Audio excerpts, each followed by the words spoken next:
Hi and welcome to this episode of Michael's Backyard Marina, or Fat Farm Marina, whichever one you want to call it. I'm good with both.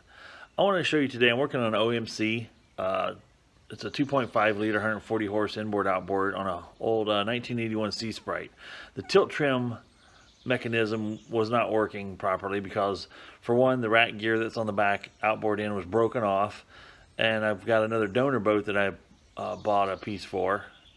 Bought for the piece that I needed, because they're rather expensive to buy individually. You can buy a donor boat cheaper than I could have bought a part off of eBay or even a brand new part.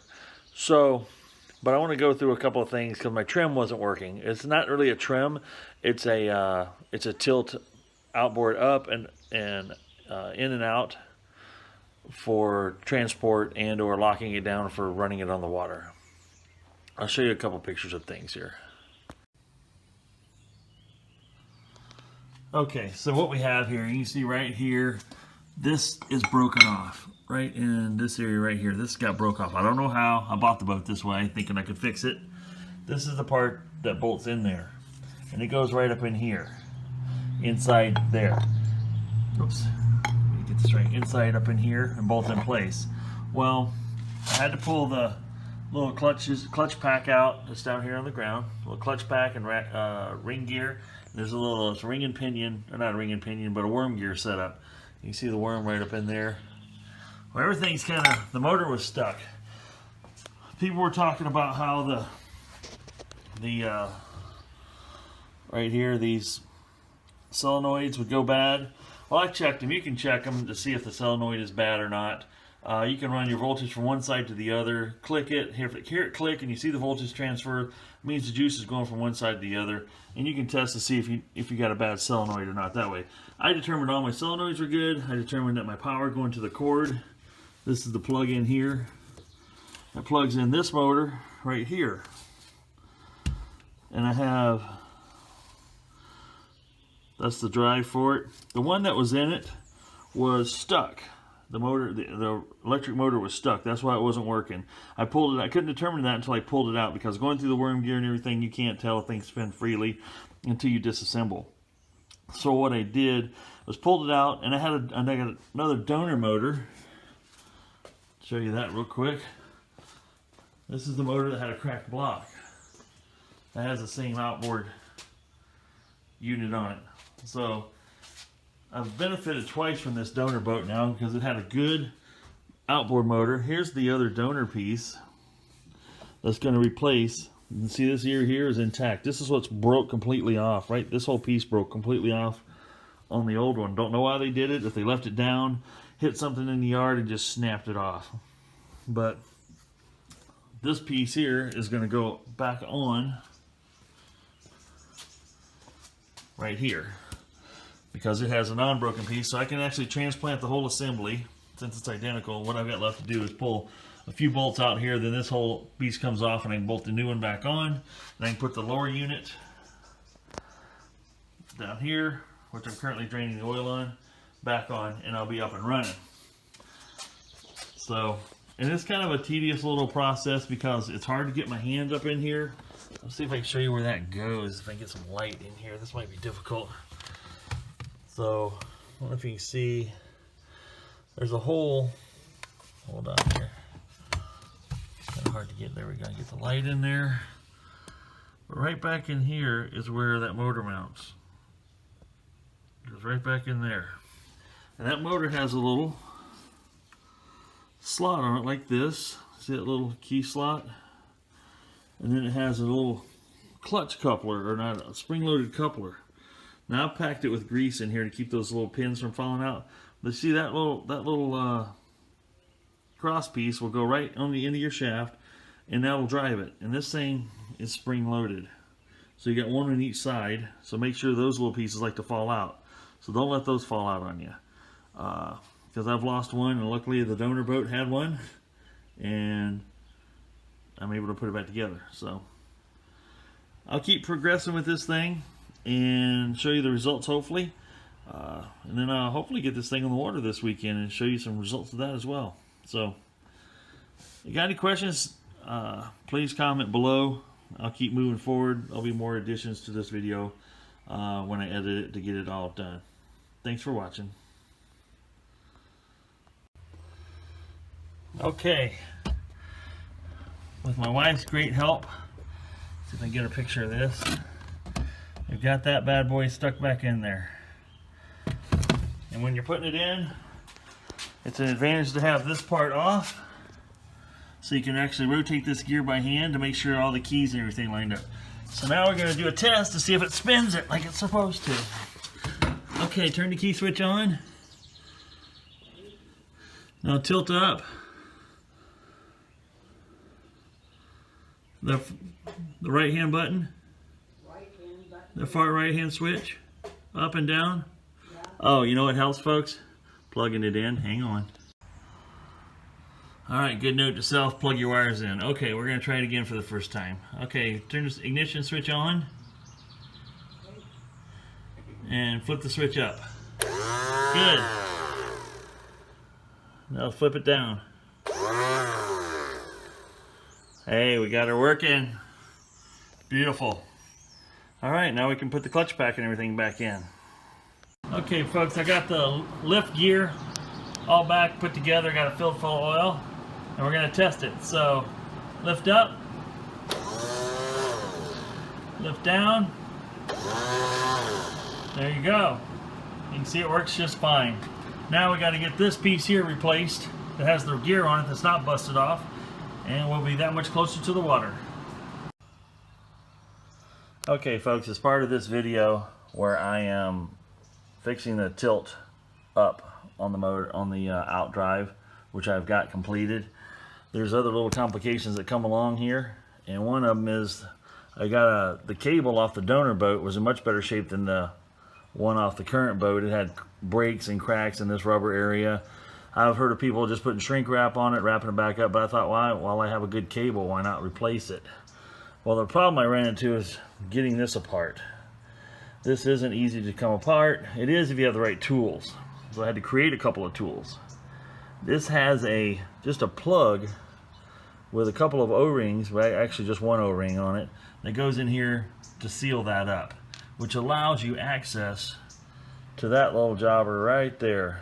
And what that is that's threaded on the end. I'll show you on the end of this one I've got partially pulled out here.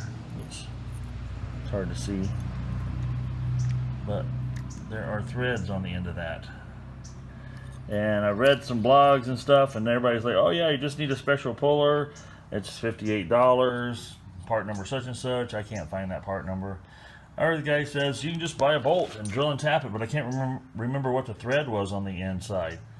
Well, that's the most important part of it. So what I did is at first I thought it was 6mm for that thread inside here, and turns out it's actually 1/4 So what I did is I took a 1/2" bolt, just a regular socket head bolt. You can take any bolt, has a nut on the outside like this, and I stood it up on my drill press and I drilled and tapped it for 1/4.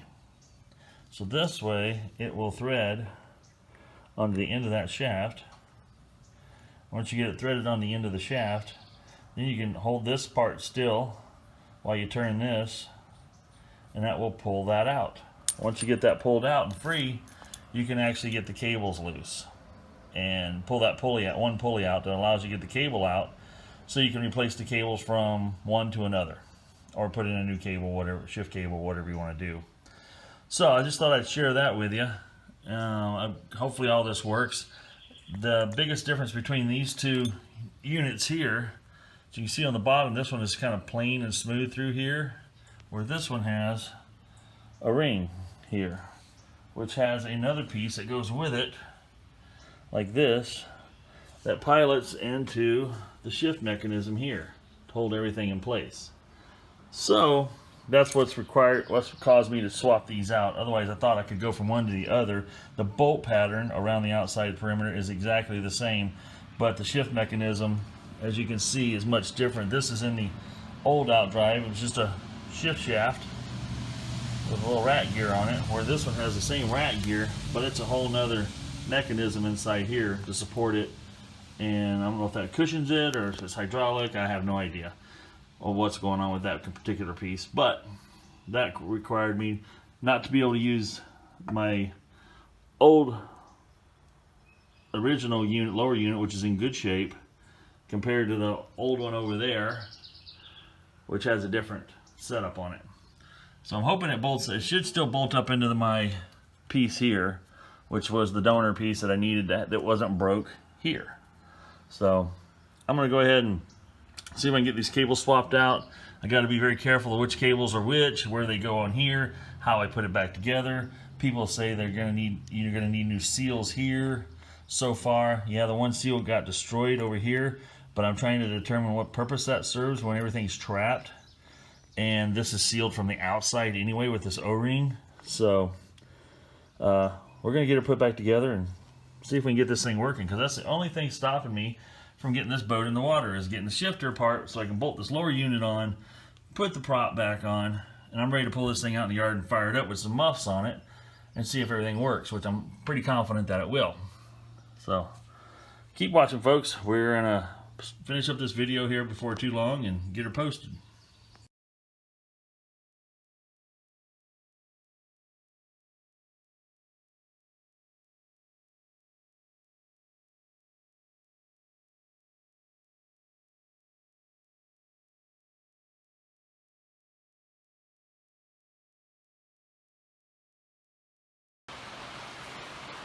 Okay, folks, I hope this video is not getting too long-winded, but we have that all assembled here. We've got the gasket on it. I had a little trouble trying to get the gearing, the little gear there, rat gear, timed out when I'm reassembling it to come out. So when I'm in neutral, I'm in neutral, in reverse, and forward, and forward. I tried moving the gear all the way back, or the shift lever. Let me show you here. The shift lever all the way back, and then engaging and trying to pull that in place. But all that got me was I got a reverse and I got a neutral, and that was it. So what I'm doing now, I pulled this cover plate back off here. This is the shift mechanism that takes you from forward to reverse. Right now it looks like I have enough cable slack. If I take the little cable ends out of that cam piece that's got the yellow and black sticker on it with the instructions on it, I'll be able to move that little gear. The one I'm speaking of is inside here. This little gear here, so I can point at right here under my thumb. I can rotate that some additional distance to pull that into place on this rack and be able to get it so that I can obtain my reverse gear that I'm currently in, plus be able to get my neutral and forward and get things timed out. So I'm going to have to play around with it a little bit. I'll have more detailed instruction, I think, once I get this working. And then I can put this lower unit assembly back in place, and I can have this whole tilt trim thing figured out and fixed with the complete swap. So I'm going to work offline to figure that out, and then I'll give you more instructions. Okay, I'm going to see if I can explain this. What I did, you've got two cables. You got a long cable up here in your gear shifter box that's behind your motor. There's a long one that comes around this idler pulley and hooks in over here. You've got a shorter one that comes out of this housing and comes in and hooks in here. So what I did was pull this mechanism off and this piece off here, so the cables were in a free state. Let this cable here stick out 1.5 inches. It was 2.5 when I had it assembled before, but I had it sticking out from here, this face, to the end, the center of that cable. Had it sticking out about here, about 1.5 inches, hanging out in a free state with nothing assembled here. Went back to the lower unit and had that rack gear pushed all the way down so it was in reverse. I think it's either reverse or forward, but it was all the way down. I do know that. And then I put the gearbox on top, and it was able to roll in and tighten up. So I've got it tightened up out there with 2 screws. I've come back up here. I reassemble the pulleys onto this piece here. I've just got this here loosely assembled here. And then I was able to, once I got this all reassembled according to the cable routing you see here, I was able to put it in reverse. It goes into gear. I could come back to neutral. I had neutral. The gear was disengaged. And then I went into forward. and then the forward gear was engaged. So it seems to be working properly. The other key thing that I was watching for is when I'd go to forward reverse to make sure this wasn't moving here at all. Because if it starts to give it gas before it engages into gear, that's not good. You want it to go into gear in an idle state. So, and from what I could tell, when I'd move it into, to see this mechanism over here start to move and engage, and get fully engaged and stop moving before I saw this moving, I knew I had the timing right. Let me show you what I've got down here. So what I was able to do, as you can see, I've got this tightened up just with this bolt and this bolt for now. I was able to do my shifting. I still got other bolts to tighten up before I can reassemble. So I've got that all engaged properly. This is going up, this cable's going up through the housing right now. It's got a little slack in it that I need to push up and engage this other, there's like a little rubber grommet up in here. But then it looks like I'm ready to lift that back in place, engage the splines, grease it, and I can bolt the lower unit back into place. Then I can put my prop on, and I can have this, fill it with oil, fill all the reservoirs in this whole outboard drive with oil, and I think I'm ready to test it. So I'm pretty excited about that. I made some headway. This was a frustrating little booger for sure. Feel free to ask me any questions. You got any comments? Tell me what I did wrong or what I did right. I appreciate it. Hopefully by this afternoon I'll be able to show you test running this thing, showing the lower unit shifting forward and reverse and spinning and all that kind of fun stuff. And then that would tell me that the outdrive is done and the tilt mechanism here is doing what it's supposed to do. And I'll be very close to putting this in the water. All I have left to do is put an electric fuel pump on, because I don't like the mechanical fuel pumps. The electric fuel pump keeps up with the supply better. And I can test run this thing, get you some videos of it running on the water. Okay folks, check it out. We got it all back together and functioning. Here we go. Ignition on.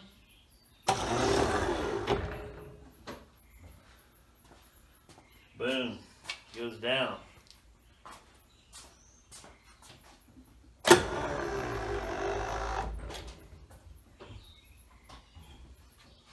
Just like that. Everything works.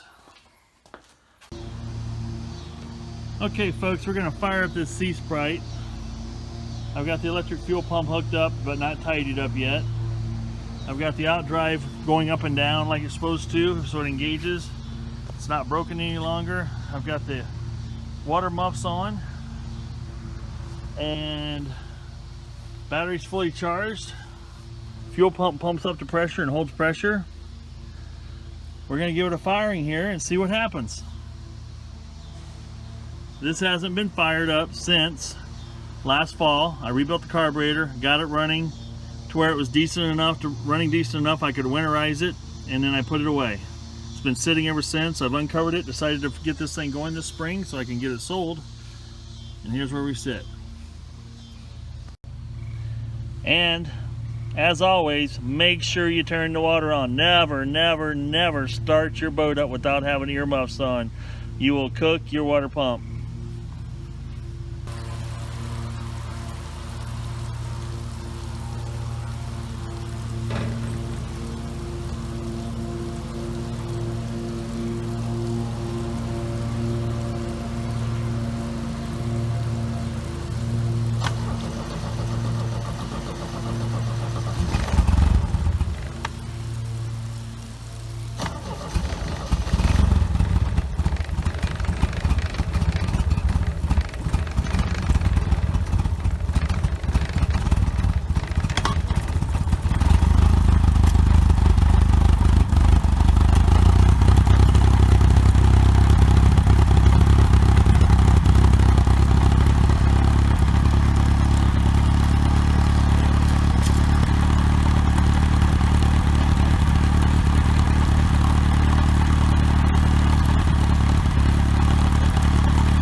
slumber.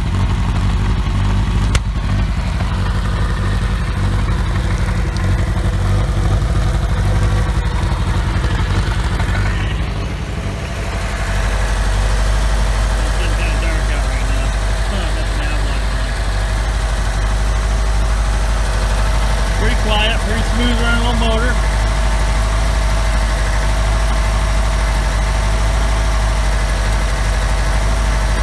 We're going to see if the temperature coming up. Looks like the temperature's starting to come up on it. We're going to see if she levels out about 150.